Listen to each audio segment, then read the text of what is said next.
نحمدہ و نصلی علی رسولہ الکریم اما بعد فاعوذ باللہ من الشیطان الرجیم بسم اللہ الرحمن الرحیم۔ معزز سامعین، نبی کریم صلی اللہ علیہ وسلم نے ہمیں تکلفات میں پڑھنے سے منع فرمایا۔ حدیث مبارکہ میں ہے، نہا نبی صلی اللہ علیہ وسلم عن تکلف، کہ آپ صلی اللہ علیہ وسلم نے تکلف اختیار کرنے سے، کسی معاملے میں تکلیف میں پڑھنے سے ہمیں منع فرمایا ہے کہ کسی معاملے میں تکلفات میں نہ پڑا کرو۔ حد سے زیادہ تکلف کرنا، کوئی مہمان آیا ہے تو اپنی اوقات سے اور اپنی استطاعت سے بڑھ کر اس کی مہمان نوازی کی فکر کرنا، کہ اس کے لیے بہترین قسم کے کھانے جو کبھی خود بھی نہ کھائیں اس کے لیے انتظامات میں لگ جانا۔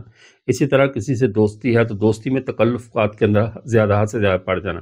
صحابہ کی اور رسول اللہ صلی اللہ علیہ وسلم کی زندگی کی سب سے بڑی خوبصورتی یہ تھی کہ وہ سادہ زندگی تھی۔ تکلفات ان کی زندگیوں میں نہیں تھے، اور پروٹوکولز اور فلاں ایسی چیزیں نہیں تھیں۔ وہ بغیر تکلف کی زندگی گزارتے تھے، اور سب سے کم ترین تکلف صحابہ کی زندگی میں تھا، اس لیے انہوں نے پرسکون زندگی گزاری۔ ہماری زندگی کے جو مسائل ہیں، ہمارے جو غربت کے مسائل ہیں، ہمارے جو امن کے مسائل ہیں، ان میں سب سے بڑا جو مسئلہ ہے وہ ہماری بہت زیادہ معاملات میں تکلفات میں پڑنا ہے۔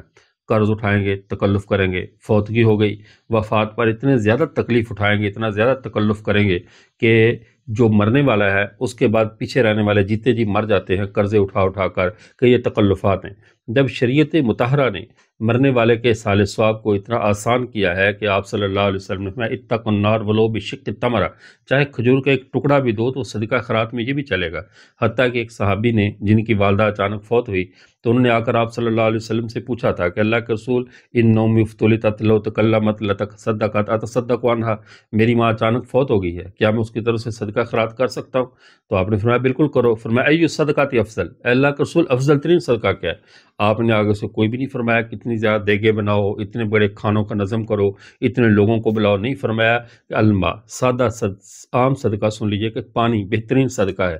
جب اللہ کے رسول پانی کے ایک سادہ سے گلاس کو صدقہ قرار دے رہے ہیں تو مجھے اور آپ کو یا کسی کو بھی حق نہیں ہے کہ میت کے ورثاء پر بوجھ ڈالیں کہ صدقے کے اندر اتنی لمبی فہرست ہونی چاہیے۔ اسی طرح شادیوں کا معاملہ ہے، شادیوں میں بھی صحابہ کرام تکلفات میں نہیں پڑتے تھے، حتیٰ کہ بعض روایات میں آتا ہے کہ صحابی کے جسم پر رنگ دے کر آپ نے پوچھا تو نے شادی کر لی ہے؟ فرمایا جی۔ فرمایا بھی اول ولو بشاہ، ولیمہ تو کھلاؤ، چاہے ایک بکری کر کے کھلا دو، ولیمے کی سنت تو پوری کرو۔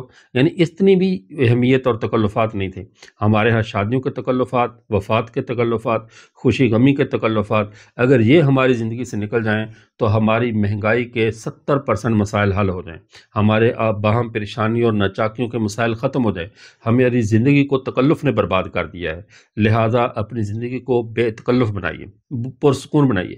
نیچے بیٹھنے کو جگہ ملے کسی گھر میں بیٹھ جائیے، سادہ پانی ملے پی لیجئے۔ ان تکلفات میں مت پڑیے کہ میرے ساتھ کوئی خاص پروٹوکول کا معاملہ کیا جائے۔